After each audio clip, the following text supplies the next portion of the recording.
நல்ல காரியங்கள்லாம் கூடி வரும். ஆனால் ராசி ரீதியாக பெரிய பலம்னு சொல்ல முடியாது. மீடியமாக இருக்கக்கூடியதாக இருந்து கொண்டு இருக்கும்.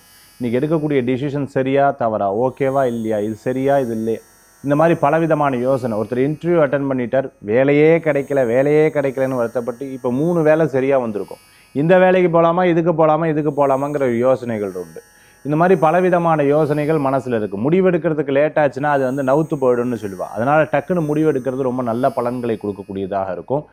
நிறைய பொருட்கள் வாங்கி நிறைக்கக்கூடிய அற்புதமான நாள். சில விஷயங்கள்லாம் நம்ம தான தர்மம் கொடுத்துருவோங்கிற ஒரு எண்ணங்கள் இருக்கும். என்னமோ ஒரு சில மனசில் உறுத்தக்கூடிய காரியத்தை நினச்சிட்டே இருப்பேன். அப்படி நினைக்க வேண்டாம். பாஸ்ட், ப்ரெசன்ட், ஃப்யூச்சர் 3ஐயும் சேர்ந்து யோசித்தோம்னா பலவிதமான குழப்பங்கள் அப்படிங்கிறது வரும். உடம்புனுடைய ஆரோக்கியத்தை பற்றி நிறைய யோசிக்கக்கூடிய அற்புதமான நாள். யாராவது ரொம்ப முக்கியமானவா சென்சிட்டிவாக பேசிட்டானா ஏன் என்னை பார்த்து இப்படி சொன்னான்ற பலவிதமான கேள்விகள் வரும். இடத்துக்கு ஏற்ற மாதிரி, செயலுக்கு ஏற்ற மாதிரி மாற்றிக்கொண்டால் நல்ல பலன்கள் கூடி வரக்கூடியதாக இருக்கும்.